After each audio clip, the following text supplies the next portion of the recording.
Hi, hello everyone. நம்ம இப்ப யார பத்தி பார்க்க போறோம்னா, நம்ம எல்லாருக்கும் அப்போ ரொம்ப புடிச்ச, இப்போ ஓரளவுக்கு பிடிக்காத ஐயா திருமாவளவன் அவர்களுடைய லைஃப் ஸ்டோரிய ஒரு ஷார்ட் அண்ட் ஸ்வீட்டா பார்த்துடலாம்.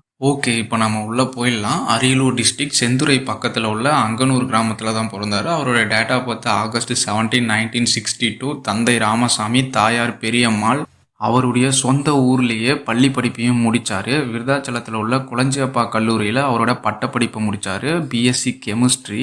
1988 சென்னை சட்டக்கல்லூரியில் சட்டப்படிப்பையும் கம்ப்ளீட் பண்ணாரு.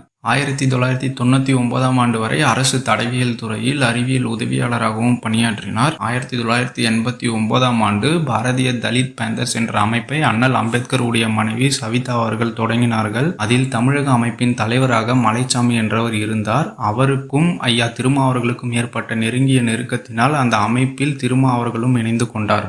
இவருடைய முதல் அரசியல் ஸ்பார்க் எங்கே ஸ்டார்ட் ஆகுதுன்னு பார்த்தீங்கன்னா 1983 ஈழத்தமிழர்களுக்கான போராட்டத்தில் மாணவர்களை ஒன்றிணைப்பதற்கான முயற்சியில் ஈடுபட்டு கொண்டிருந்தார். அது மட்டுமல்லாமல் அந்த தமிழ் கல்லூரி மாணவர்களின் போராட்டத்திலும் கலந்து கொண்டார்.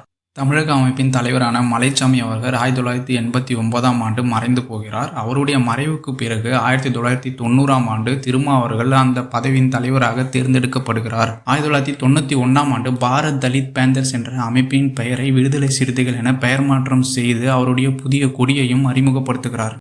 இவர் எப்போ முதல்ல தேர்தலை சந்திக்கிறாருன்னு பார்த்தீங்கன்னா 1999 ஆண்டு மக்களவைத் தேர்தலில் கூட்டணி கட்சியுடன் பெரம்பலூர் தொகுதியில் போட்டியிடுறாரு. அங்கே அபார தோல்வி அடைகிறாரு. இருந்தாலும் 1 லட்சத்துக்கு மேலே வாக்குகளை பெற்றிருந்தாரு. மறுபடியும் 2004 ஆண்டு அதே மக்களவைத் தேர்தலில் சிதம்பரம் தொகுதியில் போட்டியிடுறாரு. அதுலேயும் தோல்வி. இருந்தாலும் 2.5 லட்சம் வாக்குகள் மேலும் அதில் பெற்றிருந்தாரு. மறுபடியும் 2009 மற்றும் 2019 திமுக கூட்டணியுடன் அதே சிதம்பரம் தொகுதியில் போட்டியிடுறாரு. வெற்றி பெறாரு. 2014 திமுக கூட்டணியோட தான் போட்டியிட்டாரு. ஆனால் அதில் தோல்வியை தான் சந்தித்தார்.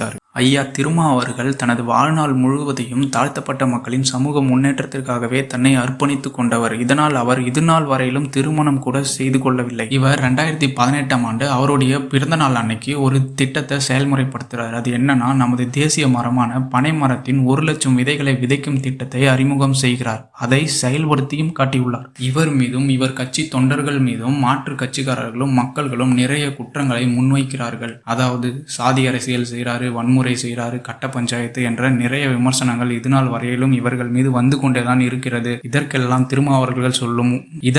ஐயா திருமாவர்கள் சொல்லும் ஒரே பதில், ஒடுக்கப்படும் அனைத்து மக்களுக்காகவும் குரல் கொடுப்பவன்.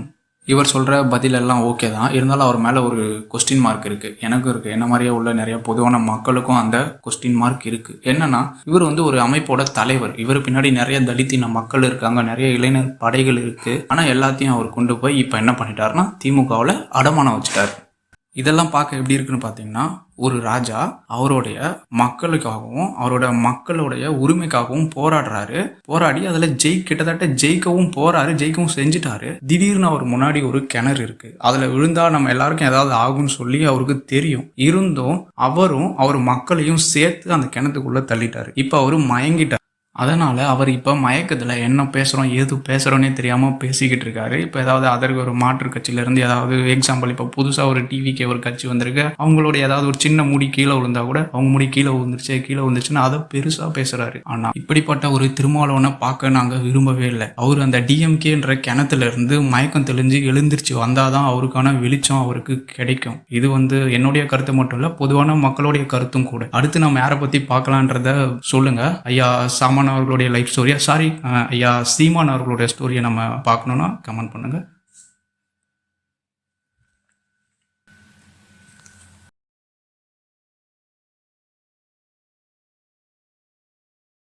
சமூக நீதி மண்ணுன்றாங்க. பாபா சாஹிப் புறக்கணிக்கிற ஒரு திராவிட மாடல் ஆகுது. அப்படியாப்பட்ட திராவிட கட்சியை நம்ம புறக்கணிச்சே ஆகணும்.